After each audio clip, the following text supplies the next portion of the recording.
मैं अपने हर एक वीडियो में बोलता रहता हूँ कि जो रियल एस्टेट होता है उसके बारे में स्टडी करना, उसके बारे में सीखना समझना बहुत ज़रूरी होता है, क्योंकि ये किसी भी पर्सन की लाइफ का one of the costliest purchase होता है, इवन इंक्लूडिंग मुकेश अंबानी जी।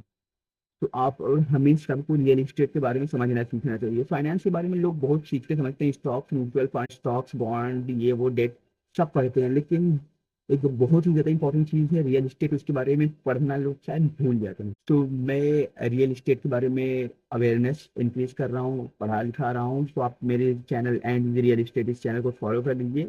इसके आने वाले समय में रियल एस्टेट के बारे में आपको इन डेप्थ नॉलेज लेने को मिलेगी, और इसके थ्रू आप अपने लाखों करोड़ों रुपए भी बचा सकते हैं। तो आज की इस वीडियो में हम लोग बात करने जा रहे हैं एक ऐसे टॉपिक के ऊपर जो कि बहुत लोग को चुभता है, जो कि है मेंटेनेंस ऑफ अ फ्लैट। देखिए, बहुत सारे लोगों को ना जो मेंटेनेंस होता है वो चुभता है।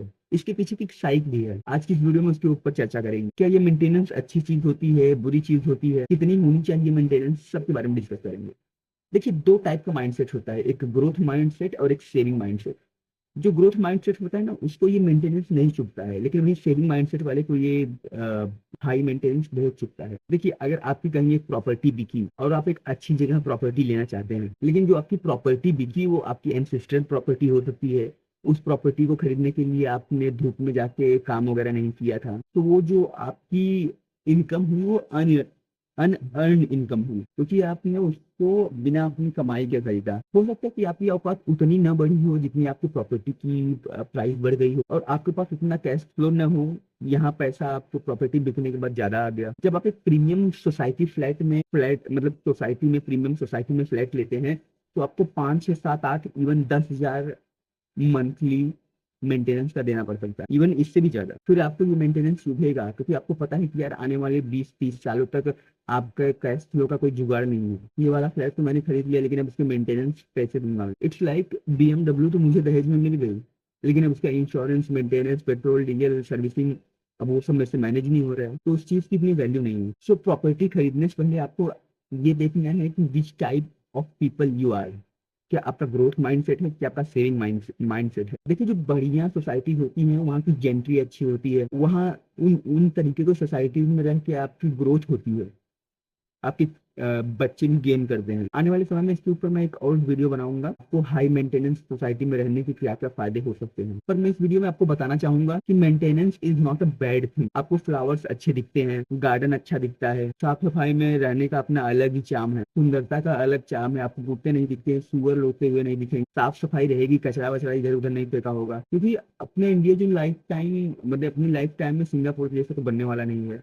तो हमें अपना ही कोई एक आशियाना ढूंढना पड़ेगा, एकदम साफ सुथरा, एकदम क्लीन, ब्यूटीफुल। हमें अगर ऐसा कोई एक इको सिस्टम मिल जाए जहाँ बच्चे साइकिलिंग कर सके, अडल्ट स्विमिंग कर सके, जहाँ आपके पोता पोती खेल सके, जहाँ आप स्विमिंग पूल में अच्छी जेंट्री से टकराएं, जहाँ रेस्टोरेंट हो, तो all this will come at a cost. देखिए, अगर अलग से जिम ज्वाइन करेंगे, स्विमिंग पूल ज्वाइन करेंगे, तो उसका एक अलग कॉस्ट होता है, प्लस आपको अपने घर से निकल के वहां जाना पड़ेगा, गाड़ी निकालनी पड़ेगी, वो आने जाने का समय बहुत सारा वेस्ट हो जाएगा।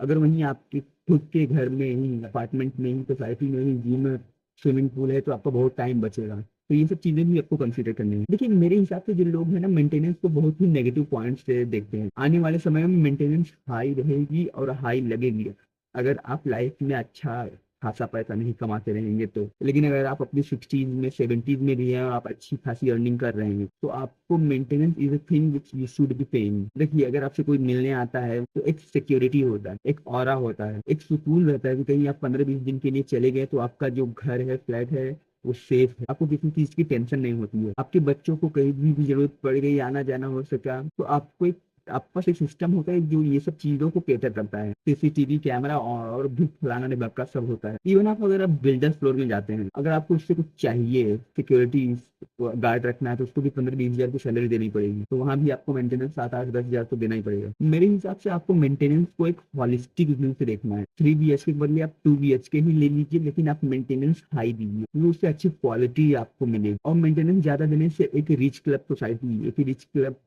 रिच बॉयज क्लब भी बन जाता है, जिसमें बाहर के लोग नहीं आते हैं, आगे चल के प्रॉपर्टी प्राइसेस में भी देखने को मिलता है। So it's not a lose lose situation, it's a win win situation. तो थैंक यू, मिलते हैं किसी नेक्स्ट वीडियो में किसी नए एक रियल एस्टेट टॉपिक को लेके। तब तक के लिए बाय बाय।